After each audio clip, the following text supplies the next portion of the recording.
And welcome everybody to our latest Jobwise webinar. And thank you very much indeed for coming along today. We have, I think, a subject that is very close to all of our hearts. I think we worked out collectively that between me, Mick, and Leanne, who's now actually up there as Paul Jacobs for some bizarre reason. Hello. I think we can Change my switch. I name. can be Leanne and you Yeah. can be Paul if you fancy Leanne. I'll see if I can change my name, But I Paul. think collectively between the three of us, we've probably got about over 100 years experience, which I don't think is something we often want to talk about No. out loud, is it? I think just make the guys feel a whole lot better. At least half of that amount is me. As you can see, I'm an old person. So we're here to talk about life in recruitment, behind the curtain, and there's lovely photographs of the three of us there, as you can see. A lot of people are very curious about the world of recruitment, our industry. I think for a lot of the public, they look at what we do, and there's kind of a misapprehension, a misunderstanding about what goes on behind the curtain. And we were talking after the last webinar about this very point and said, well, maybe we should kind of pull the curtain back, tell people exactly what goes on in recruitment, in the industry, in our business, in Jobwise, and explain, the ups and downs of being involved in the industry, what it's like to build a career in it, and what we bring to the table with our clients and our candidates. So I think what I'm going to do is just get Mick and Leanne quickly to talk about their experience in the business. Mick, I'm going to start with you. So, Hi. despite outward appearances, you're still a youngster, aren't you, mate? So how long have you Thanks been very much. now? 22, nearly 23 years now. Yeah. It's a blink of an eye. It goes quick. It doesn't feel anywhere near that long. But yeah, thanks for saying I'm young, Paul. Tenner's in the post. And Yeah. Leanne, you've been in the industry for a little bit longer.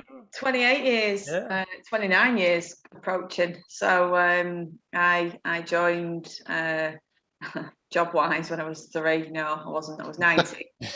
19, Yeah. when I'm giving my age away there. I was 19 when I joined Jobwise. And 28, 29 years later, I'm still here. So yeah, it has, like Mick said, it's flown, and it's been a pleasure. Mostly. I'm sure we'll cover that off in the, Yeah. the next hour. But yeah, it's been a journey and an amazing career for me. Yeah, I mean, and for me too, I've been in the industry since 1976. Gosh. And like you, I was 19 when I started in the business, thinking of myself as a at 19. And if there's any 19-year-olds listening, I apologize. I don't mean to upset you, but at the age of 19, I really thought I was the bee's knees, and I was a real proper grown up. Of course, looking back, I was a very young guy with fairly young attitudes, but I loved from the first day I got into recruitment. I absolutely fell in love with the industry. And for me, and I know for you too, guys, it's been a labor of love all these years. I mean, I'm just as passionate, even more passionate about my profession than I was when I started. And I've always felt that if you do a job that you love, never feels like work.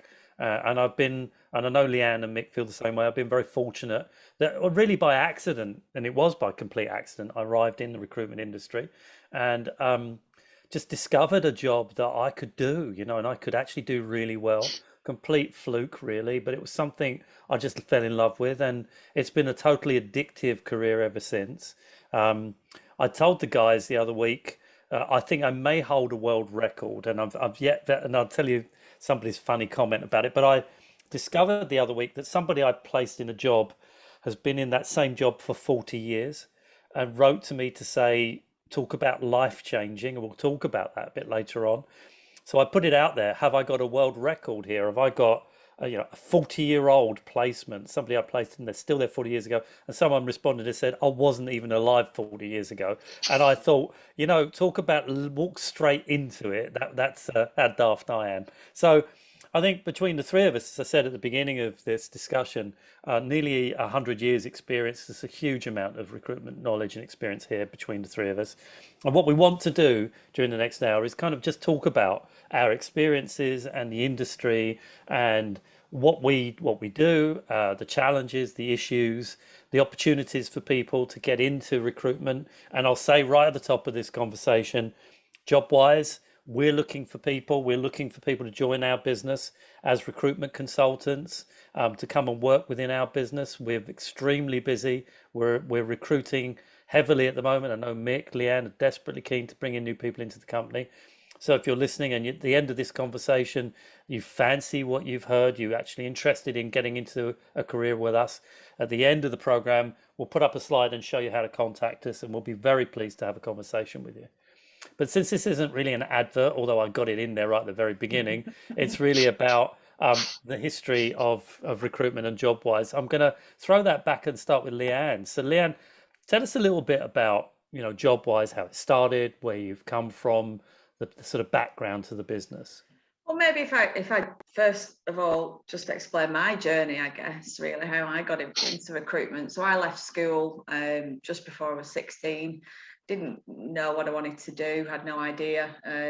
Wanted to be a vet, but didn't really want to go to university. And I got a job in a bank for 3 years, TSB as it was then. So at the age of 16, started working in a bank. And if I'm honest, and no disrespect to any bankers out there, but I hated it. It was too repetitive. It was quite mundane, very corporate, and I didn't like it. So I left after 3 years, went travelling, and came in to register with Jobwise just as a candidate, not really knowing what a recruitment agency did at all. And the person that registered me obviously saw something in me and offered me a role with Jobwise as a receptionist stroke administrator on about 6.5 grand a year.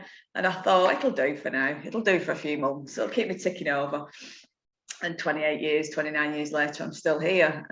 So that's a note to anyone out there that, you don't need recruitment experience at all to secure a long-term career, successful career in recruitment. The history of Jobwise, we started 42 years ago.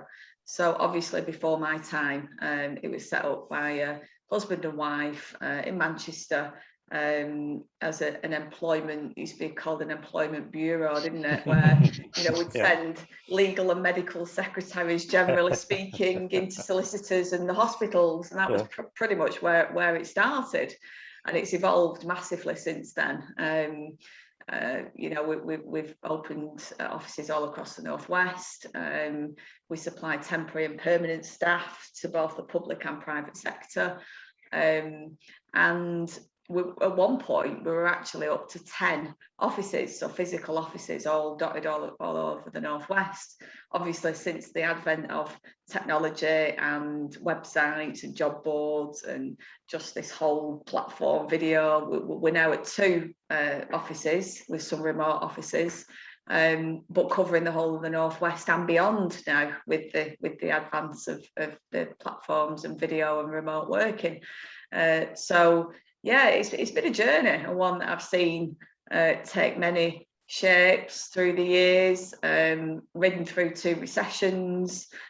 Clients have come and gone, but pretty much at the core of our business is very much the way we deliver the services, the people that we've got delivering them, but also the way we deliver is quite unique, I believe, in recruitment, in that it's from the heart.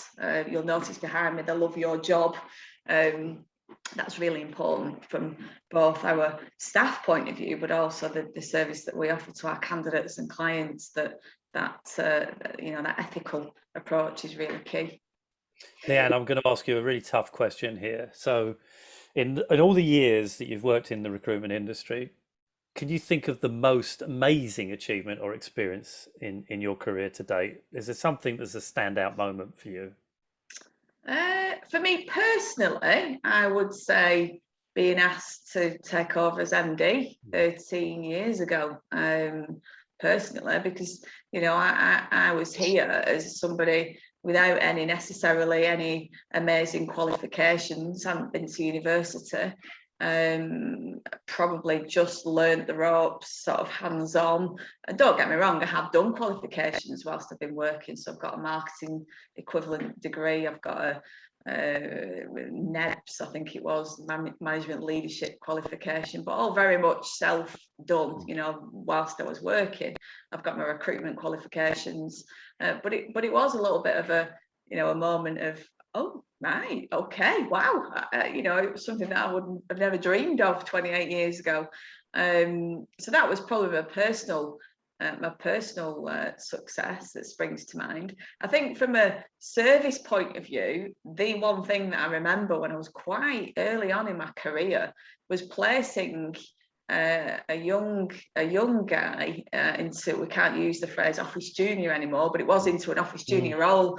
And I remember him coming in to register with me, and there was just something about him that I really took a shine to. You know, he had no experience, hadn't come from an affluent background, and I really wanted to help him.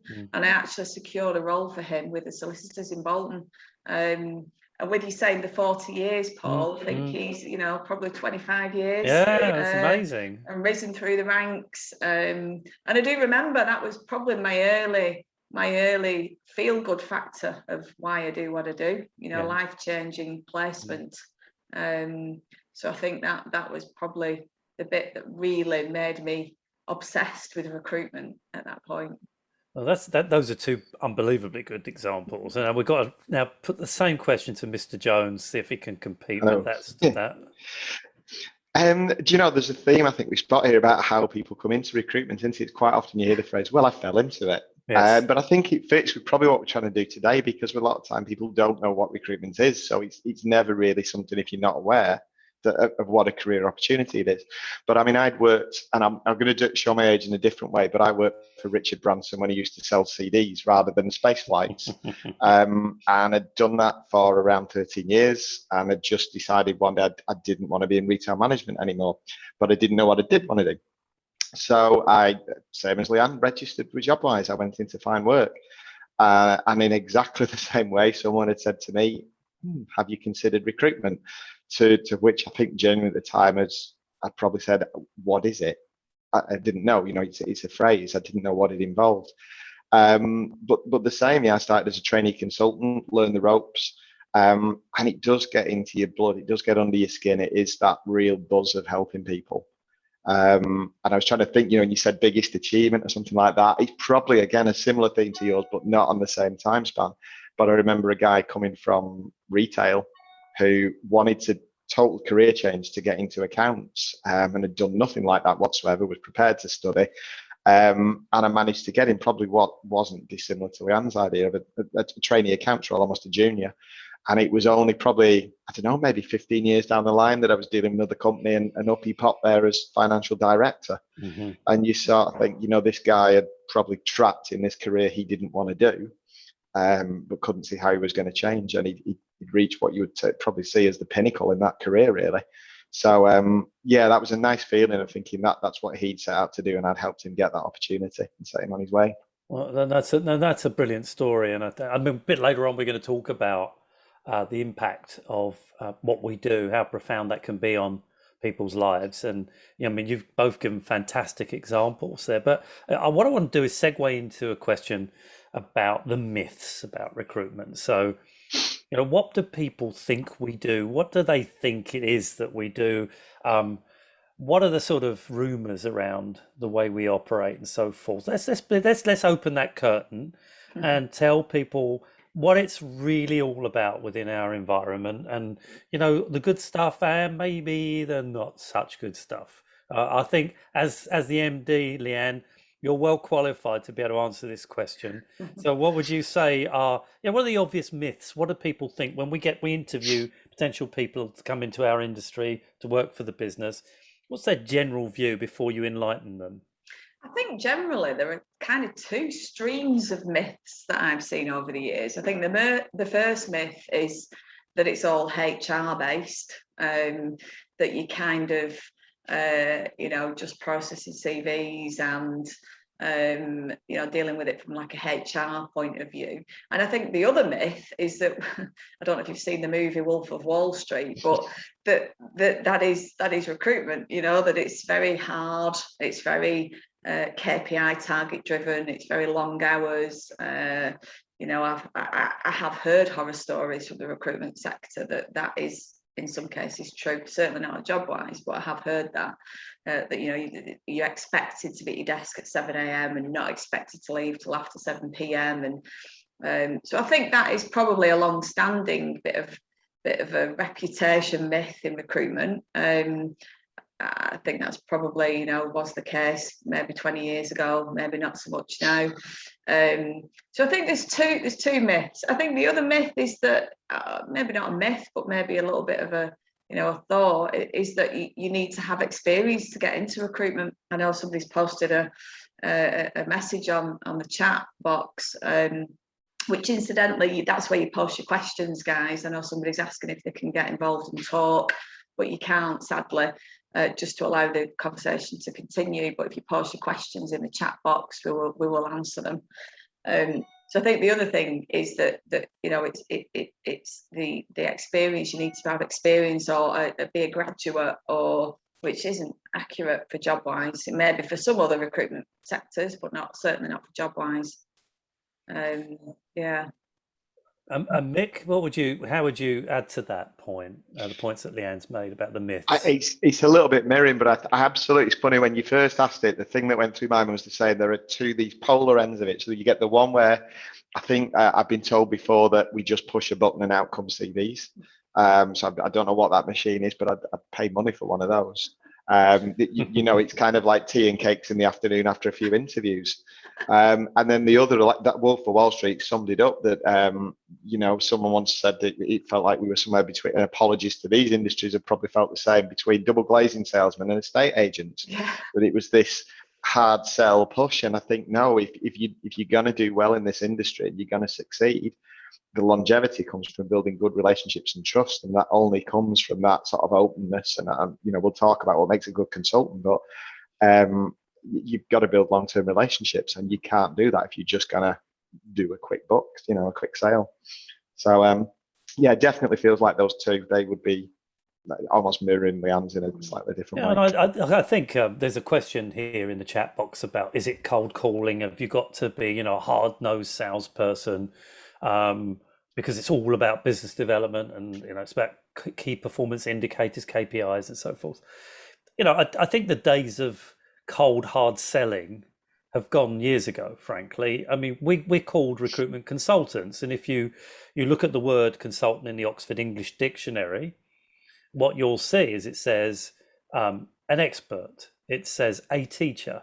So it talks about people passing on expert information, providing expert knowledge and guidance, and we call ourselves recruitment consultants. That, I think, is the answer to the question. We're about providing well-based, informed, expert information about the job market. We are about managing the recruitment process, providing advice, guidance to employers to enable them to find the best candidates for their roles. We provide phenomenally good support to candidates on their journey towards getting a new job. This has got very little to do with hard, cold selling. Those days have gone many, many years ago. Very few people will be bludgeoned into purchasing services by way of a hard, cold tele-sales call. That just doesn't happen. But absolutely, to Mick's point, your point, Mick, it is about developing relationships with clients, particularly getting to know them and understanding their businesses and what works for their businesses by way of cultural match to candidates and job match to candidates and so forth. That isn't cold selling. That is very much about listening. And I think listening, active listening, is really, and we're going to talk about the attributes that are needed to be great at recruitment, is an essential attribute. Being able to ask the right questions and then listen to the answers and being able to understand those answers and then be able to react and provide the information or the services relative to those answers is what makes a great recruitment consultant. And it's got very little to do with that old adage, the gift of the gab. In fact, if anyone phones any one of us, and I'm sure this is true of the people listening, and tries to hard sell us on the phone, that call takes all of about 5 seconds. And whether you are polite or rude, the phone call ends, doesn't it? So, Yeah. we're not about that. Jobwise definitely isn't about that, but it's definitely about developing great relationships, as you said, Mick. No question about that. But it kind of Yeah. leads us into this point, doesn't it, about the essential characteristics and attributes that are required to be successful in recruitment. And Mick, maybe I could start with you. What do you think they are? What are the ingredients, the personality, if you like, ingredients that make somebody great at what we do? I think I would say a genuine interest in people, and a desire to sort of help, which I know sounds very altruistic, but it's true. You've got to, on both sides, with both candidates and companies, really want to help them. I think you've got to be very sort of self-motivated. You've got to have that drive to sort of, again, we talk about the ups and downs of the role, and it does have both. That you've got to be able to bounce really when it doesn't go your way, and the things that you've planned aren't quite on track, and you've got to sort of take another path and find another solution to a problem. I think, like you said, relationship building, definitely, as you said, those listening skills.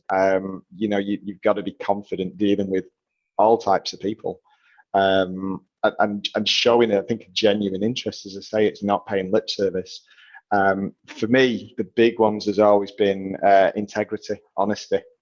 That again, I go back to that trust, that if you don't trust somebody, you're never going to deal with them in the future. So to me, that's about being upfront and honest about what we've got or what we can provide, to fill a job, or for a candidate about a job. Without trust and honesty, you've got nothing. But that passion, I think that real sort of drive and passion and need to succeed, really. So I don't know what you'd add to that, Leanne. So I'm trying not to steal them all. Yeah, no, I think all of the above is that an answer. All of the above. However, I think resilience is also quite important, because it is a market, it is a job that you're dealing with the public, and obviously, the public have got a choice, and candidates have got a choice, and you might feel really passionately about a match between a candidate and a job. But then the candidate decides it's not for them, and you feel frustrated because you know more about the job than they do. And so I think resilience is key. I think the whole emotional intelligence, which covers listening skills, it covers adaptability, it covers understanding other people's situations, building rapport, which is relationship building, really important. And I think that's possibly looking back, what made me quite successful in that sort of getting to know people. I think the other thing you've got to be is fairly nosy. So what I mean by that is, if you're talking to a candidate and you're talking about their career so far, I used to always think, oh, right, what's that job like? And what did you do on a day-to-day basis? And what were the best things about the job? What were the worst things about the job? But I just think that whole natural inquisitive nature also helps, because you probe more and you get to understand the other person's situation more. And I just think perhaps discipline, self-motivated, Mick mentioned, but disciplined, perhaps routine driven, because consistency is really important, that you're speaking to enough people, consistency. And I think just generally, I mean, it's particularly for Jobwise, but, working in our team, you've got to be a team player, very much so. Everyone has to work together well, no backstabbing, ethical, really key. Look, I completely agree with both you guys. I always talk, when people talk to me about what kind of person makes a great recruitment professional, I always say, well, there's sort of 4 areas people recruit in when they're looking within our industry to bring people into their business. And very often you'll see recruitment businesses advertising, looking for recruitment consultants, and they'll be asking for previous experience, which we 3 all agree isn't necessary at all. And they'll also ask for educational qualifications, must have a university degree or whatever. So those tend to be 2 circles, that I tend to see. The things that I always look for when I recruit, and I'm going to echo what you guys have said, is emotional intelligence, EQ, as they call it, as you said, Leanne.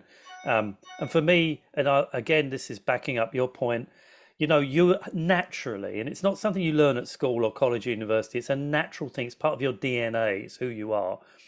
You're naturally curious. You're somebody that's an active listener. That what I mean by that is that you hear what people are saying, but sometimes it's what they're not saying that you tells you more about their feelings, and it's the tone of their voice, the intonation of their speech. So active listening. I think you have to be empathetic, as you just said. Put yourself in the shoes of the person you're talking to. You have to be a sympathetic, sensitive, perceptive person. And really, really importantly, you have to be a great communicator. I mean, our job is, somebody asked earlier about, is it lots of telesales? And we said, well, it's not hard selling, but it's absolutely about being a great communicator. It's absolutely being a great influencer, somebody that is capable of influencing. And that stems from verbal communication, it stems from written communication skills. You have to be somebody that other people gravitate towards, feel, and to Mick's point, you've got to be authentic. You can't pretend to be authentic. You have to be authentic, to be passionate, a word you guys used. So that means, to me, is really important. I think the fourth part, and this is the part I also look for, are behaviors and values. So, I mean, guys, what sort of behaviors and values do you have at Jobwise? What are you've kind of hinted at them already, but what are the yeses and the nos from your perspective as a business? What behaviors and values work for you, and which ones are absolutely no way, and we're not up for that at all? Leanne. I think very much so. I mentioned it earlier, but sort of being part of a team. I think that we're nearly 20 people in our team across the company, based out of 2 sites, and helping each other out, sharing business knowledge, participating as well, getting involved with stuff, whatever that stuff is, so meetings or social gatherings, or it's almost a little bit of a family feel. That's our value. It's expected of each and every one of us. And I think the other value that's probably is the passion and the wanting to be successful as a company, as a team. That shared drive, if you like. I mean, I often use the visualization of us all being on a boat and all steering in the same direction and rowing the same way. That kind of sums it up in my strange way. I think the other value is the ethical, honest. Something I was certainly brought up to believe, that honesty is the best policy no matter what. So, be honest, and ethical, without a doubt. We don't accept any unethical ways of doing business, either with our customers or internally. So, I think that's a key thing. Long-term commitment is an expected value. So, just the whole long-term commitment. So again, that comes back to building relationships with people, but also building relationships with your team as well. That's key. Thanks, Leanne. Mick, what would you add to that? Gosh, how to add to that? You've taken all the good ones. I think, again, at the risk of mirroring, it is. I mean, I think that the honesty is such a key one to me. Like I say, it's helped me so much over the years that I get recommendations and people come to me because someone else has dealt with me and known me and trusted me, or has been a candidate that we placed in work and has then come back to recruit from us. I think that real passion, we've had a sort of expression over the years of fill it or die trying, but it's like you get a vacancy from a company, you're going to fill it. There's no like half-hearted of going, well, we'll have a look. It's you do it and you do it properly. So I think that working to high standards, of expecting of each other, because that's what our candidates and clients expect, but is working to those expectations of this is the minimum that we do. I would say I can't do anything but mirror the teamwork thing. That's a huge thing, and surprise. Sometimes we've had people join who've been quite surprised when they're looking to the holiday. Going, well, what happens when I'm away? It's fine. We cover it. We help each other out. So it's just that there's no worrying about things.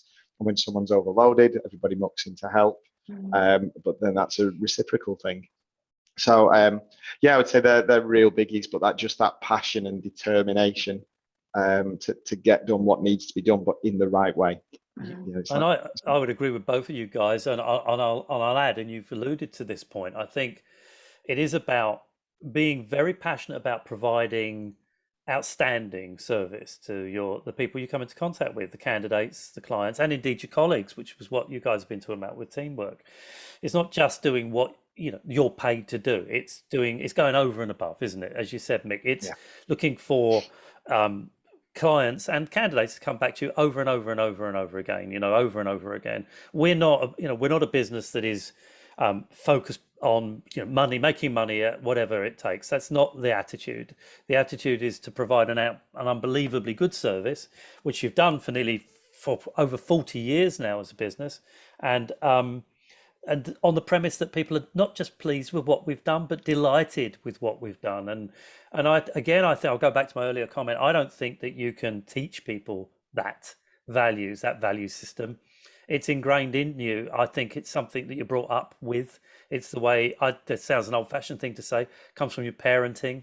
It's the values your parents put into you as a kid, and by the time you reach your teenage years and beyond, you're hardwired in a certain way. And I think we're a business that looks not to take shortcuts, but to provide outstanding value. And as you said, you can't fake authenticity, can you? So those, I think, are the values. You don't have a business that lasts 40 years plus unless they're providing an outstanding service. No business goes that length of time, and we're doing very well, having brilliant times at the moment. So we're getting bigger and better. And there's a reason for that. The reason is we continue to work really hard. And your point is the one thing we haven't said, but again, we've alluded to it. You have to work your socks off. Nothing comes easy. I don't know, the guys listening out there to us are talking about recruitment. It doesn't matter what profession you choose. In the end, there are very few shortcuts in life. What you get out of anything is what you put in. And, the people that do well in our industry are always, without exception, the people that try and work hardest, without a shadow of doubt. There are no shortcuts. You have to put in the hours, you have to put in your sweat and tears.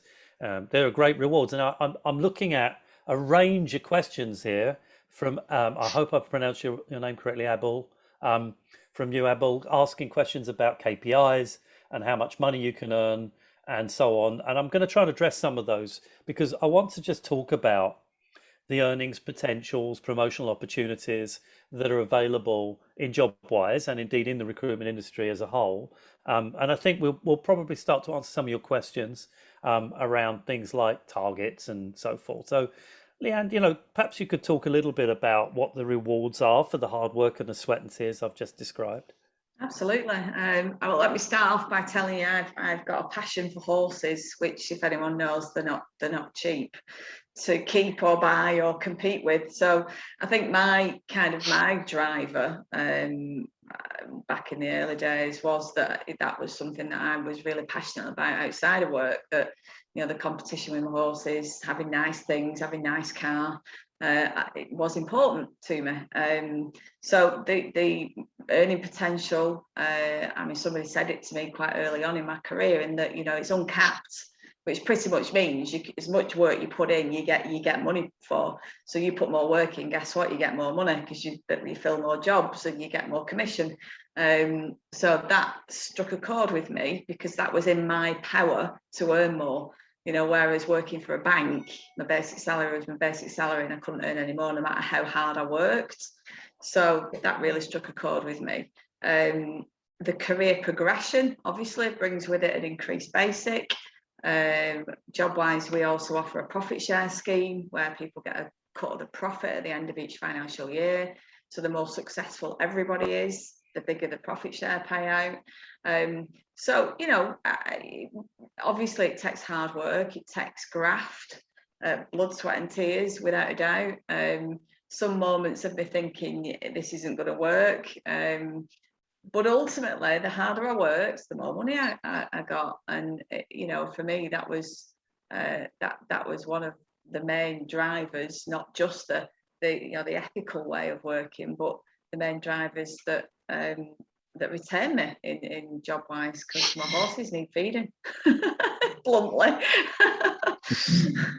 Well, Gary Player, the famous golfer, used to say the harder I work, the luckier I get. Yeah. Yeah. And I mean, I think it's a great expression because it's true. I think when people sometimes talk about to me about and occasionally allude, "Oh, you're lucky" or something, I find that rather insulting because I've worked my heart out in the industry over all these years, and I know this is true of you two guys too. That whatever I've achieved through just sheer determination and hard work. I've been given nothing. I've been given no advantages. Neither of you two guys. We three people are working class kids. We come from working class backgrounds. I grew up in the East End of London, and with nothing, literally. And I'm not looking for sympathy, but whatever I've now achieved has become about not because I was born with a golden spoon in my mouth, but because I've worked damn hard for it and I continue to. And I think your point's valid. The harder you work, the luckier you get. And our industry provides for that. We are very keen to enable people to develop, to grow, to, as you say, to reap the rewards of their hard work. And Mick, I mean, just to back Leanne up, you'd agree with those points. I know. Totally. It's funny you say that quote there in one of a training room we used to have, Leander. If you remember that actually used to be on a picture on the wall, that particular quote. And I only spoke about that with somebody the other day in a conversation. I think it sums it up perfectly that it's just trying that one extra thing, making that one extra phone call to a candidate, making just that little bit of extra effort at times that can make the difference of someone being even more successful. That you've kind of got to want it. And to succeed for people, it's not an easy industry, and at varying times for one reason or another, it's never an easy market. It never seems to be all in balance. There's it's either one thing's missing or the other. So you've kind of got to work hard. And I think like you said about the silver spoon angle of in the past feeling insulted about people not realizing how much work you kind of got to put in to produce that result, to fill that job, to find that job for a candidate. It takes hard graft, but it's very rewarding with it. But you just know, like you say, like Leanne said, if I want those nice things, if I wanted to progress, it was hard work that got me there, and has allowed me to move from being a trainee consultant to where I am in the business by just hard graft and making sure I did a good job for the people I work with.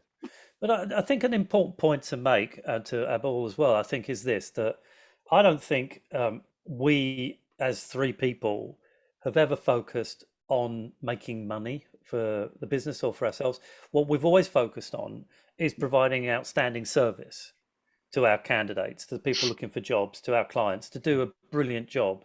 And I think that it's an important point that when you do a job very well indeed, the rewards follow.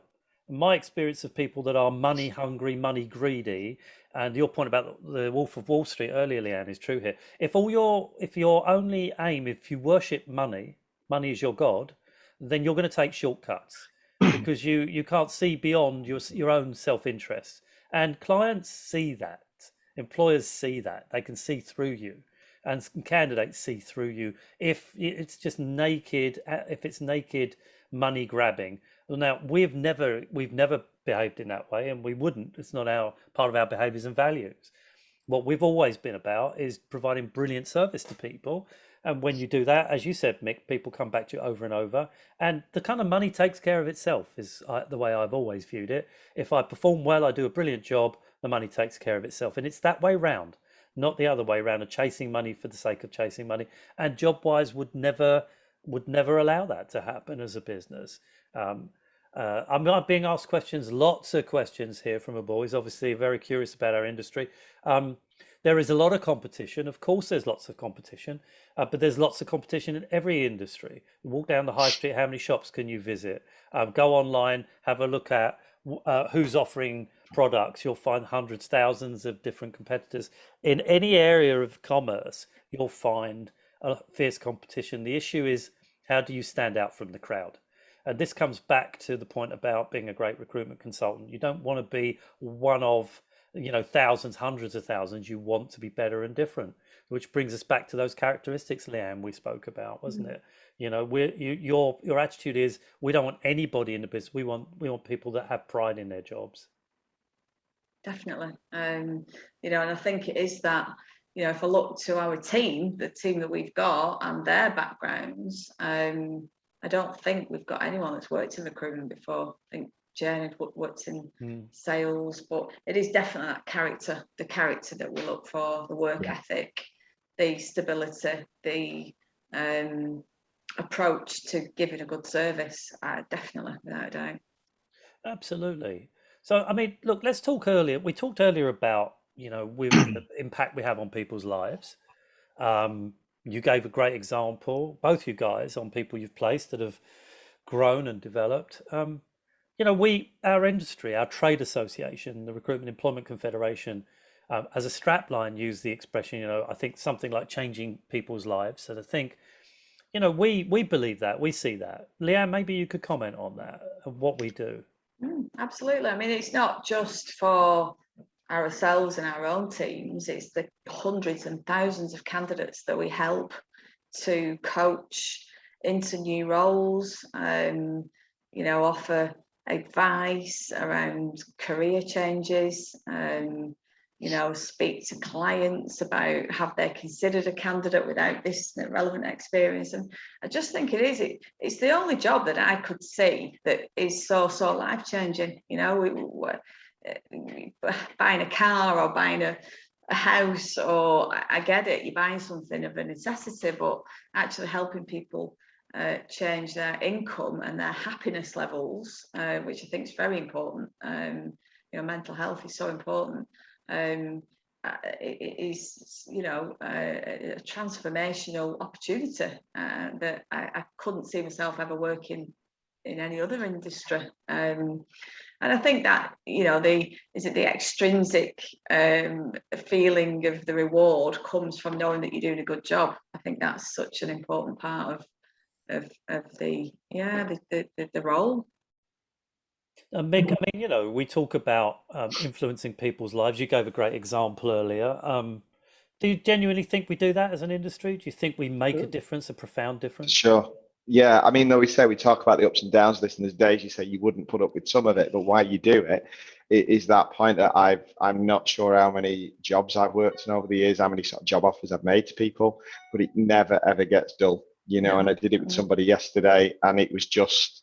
It sounds really cheesy. It's a proper buzz. It's such a nice feeling. This woman was ecstatic, absolutely ecstatic. I've had tears. People can't speak.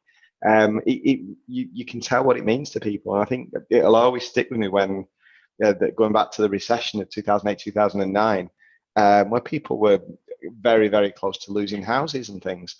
So to get someone a job at that time that they knew literally their stability, their house was secure and their family was, it was quite humbling really to see, in your own way what you were doing was having such an effect on people.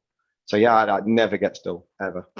No, it doesn't. And I think when you read about the most profound things that happen in people's lives, changing jobs is one of them. The others tend to be, birth, death, divorce, moving house, but getting married, the obvious milestones. But changing jobs is profoundly difficult for people, and therefore, as you've said, guys, giving a helping hand to people, doing your level best for them, supporting them, makes a big difference to people. And over the years, Leanne, you think about the tens of thousands of people you've helped as a business. It must be tens of thousands of people.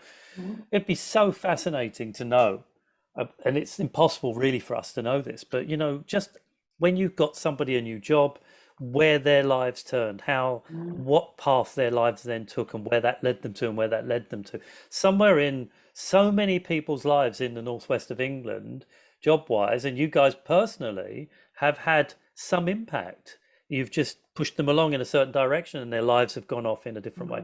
Now, we would never know, any of us really, what influence we've really had, because it'd be impossible to really find out. We only find out when people recontact us generally, or as you said, Mick, you suddenly spot someone you placed 25 years ago or whatever. But I know, we know, don't we, instinctively we know that we make a difference. And I think, to Mick's point, on the days when it can be extremely challenging and difficult, and there are many days like that in our industry, you remind yourself that when we place people in jobs, or we help a company with find a great candidate, we've made a big difference. And I think that makes a a profound difference from our perspective. It's about that nice warm fuzzy feeling we get when we do that, isn't it, guys?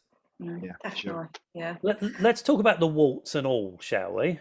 Because up to now we've talked about what's great about our industry and the impact we have on people's lives, the positive stuff.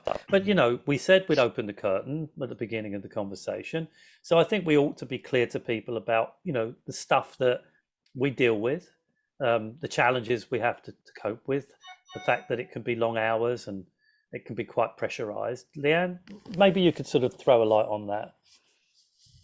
Yeah, I mean, there are some days where you think, oh gosh, I need to go home. I think the main challenges for me, particularly in the current market, are perhaps the amount of jobs that we've got to fill and what it feels like that we've not got enough candidates to fill them. So it's harder from our point of view to secure the best talent because the best talent often aren't on the market. So, the whole headhunting that people have heard that phrase, I'm sure, which we don't actively do, but approaching people, finding people who maybe aren't on the active candidate market, I think that's a challenge.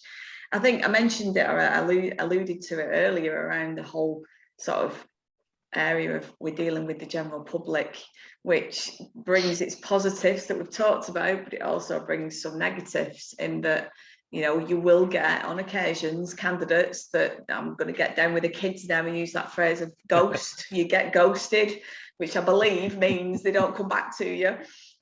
So you get ghosted. So you've spoken to a candidate about a job, you feel really excited that this job is for them, and then you don't hear back from the candidate again. I think that was the most frustrating part of it for me in my early days in recruitment. But I quite quickly learned to not take that personally. It's nothing I've done. But B, also, you don't maybe know the full extent of what that person's going through. So, in some cases, they've not been completely honest with you, or, they've lost the phone. That happened to me early on. And then I got a call a few days later. So, that's probably one of the biggest challenges, I would say. I think maybe when you're dealing with companies, so they're hiring clients as such, and they promise to do something for you at a certain time, which then allows you to do something for your candidates, and that doesn't happen. That's quite frustrating. But I think, again, that comes down to being assertive and directive with your clients to explain why you need them to do a certain thing at a certain time. So that's in your control. So Mick, have you got anything to add? I think you've hit the nail on the head with the main one, because it sounds very blunt to say the best thing and the worst thing of this job is the same. It is dealing with people, because people have got a mind of their own and their own agendas, and sometimes they'll share it and sometimes they won't. And things change for them. So you think you've done everything you can do with the role, and it's all sorted, and it changes. And like you said, I think it took me a while to get my head around the idea. I can't change what's happened. All I can change now is what happens from here. And you just have to become a little bit resilient to it, and a bit philosophical about it, to just sort of embrace the situation and go, okay, I'll deal with it. I'd say on the customer side, the thing there probably is that sometimes it seems to be they'd ring you for help and then don't seem to want it. It's sort of like the guidance that you've got, as you said, Paul. I genuinely believe that consultant would really, really mean something in both in how I approach it, but how people would view us. And it's a little bit at times like you've rung a plumber to ask about the leak and said, no, that's not the problem. No, you don't want to do that to fix that pipe. It's a really unusual industry for that way. But it is all, for me, like you say, balanced out by the rewards of when you help that company out, when you help that candidate out. It just makes it more interesting, some days more than others. I'd say the challenge of the time pressure as well is always a good juggle, because one company's absolute vital priority deadline, they don't care about somebody else's that's the same. So you're trying to sort of juggle 3, 4, 5 things that may all be, when do you need this? Oh, tomorrow. Everything's like, well, actually, it's usually yesterday they want it, it's not tomorrow. So it's like how you manage that. But that makes, again, the days are so quick. Everyone who comes into the industry goes, my God, it can't be that time already. There's never a slow day, is there? You're not looking at the clock thinking, God, when's it lunchtime? It's like, No, wow, no. it makes for very fast, exciting days. I It think that's does. something we didn't mention earlier, actually, about characteristic. I always look forward to interviewing people. Being organised.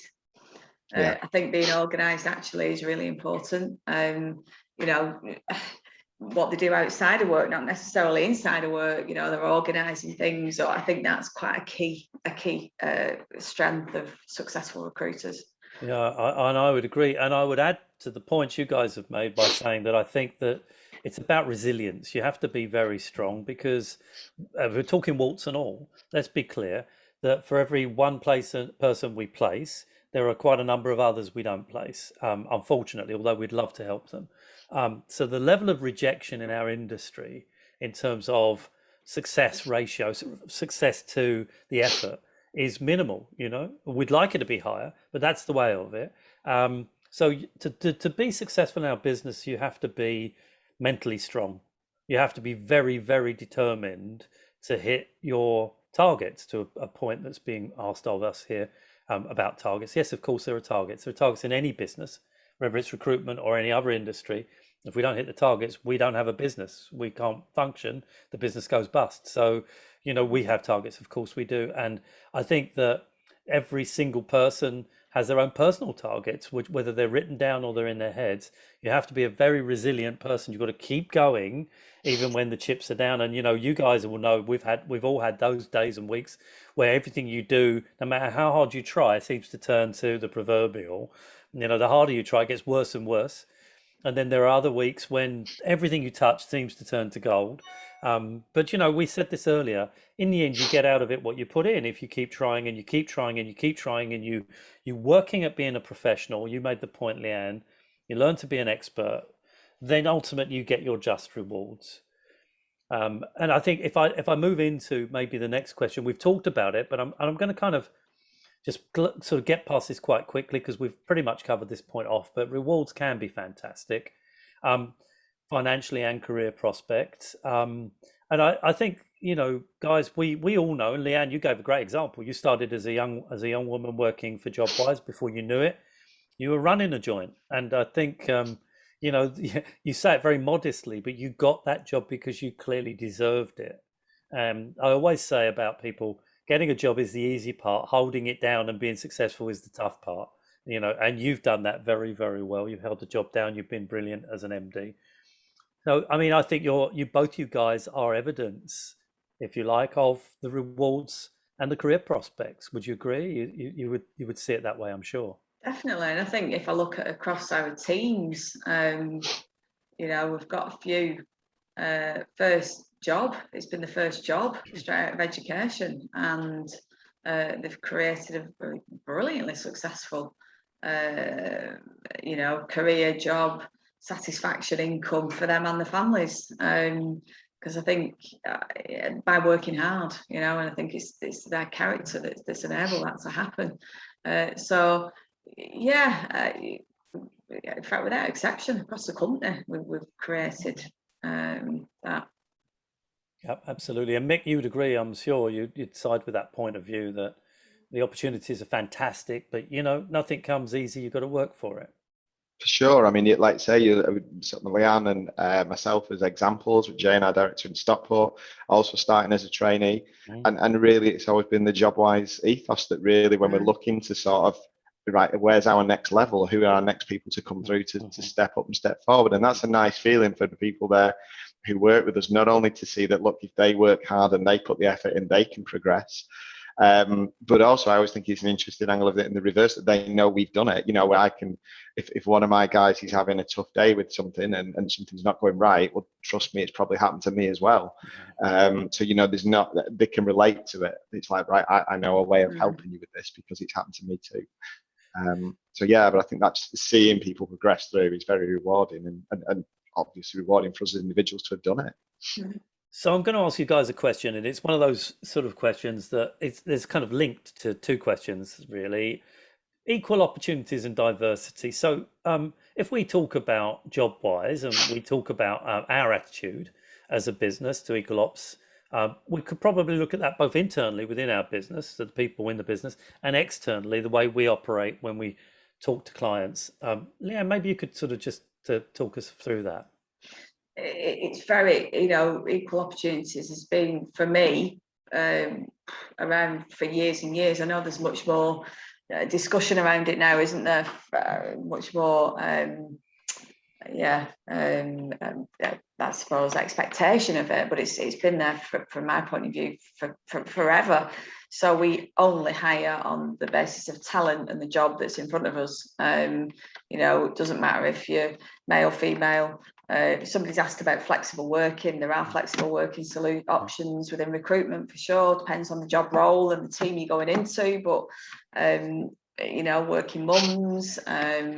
Obviously, I've got young children. I've got that's important to me.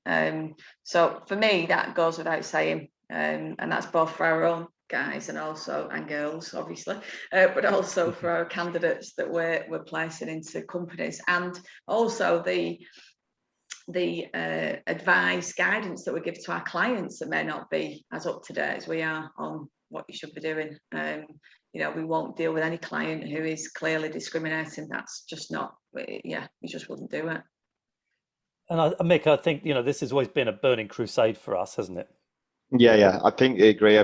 From the point of view of dealing with the companies, we've got a reputation to uphold. It's really important that we show, we live and breathe what we preach. If we're dealing with companies and saying, this is the way it is, this is what we have to adhere to.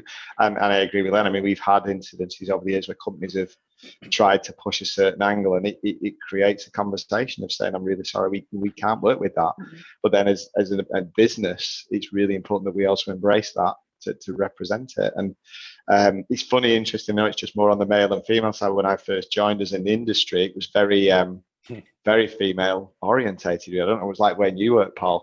Yeah, definitely. But over the years, it's really, really changed. And, here in the Bolton branch, it's pretty much 50-50. Yep. Which for many years I felt like, God, there was only me who was going to talk about the match. So now some of the others are rolling their eyes. That's the fact that you support United, Mick. Anyway, let's move on, because I'm Arsenal, so you don't want to go there. Okay, well, I think I'm gonna. We're running out of time very rapidly. Unfortunately, we've got a couple of minutes left, and I think just talking briefly about my final question is about being a meritocracy. What do you think I mean when I talk about the recruitment industry, and indeed Jobwise, as a meritocracy? Leanne, maybe you could just get your view on what does that mean?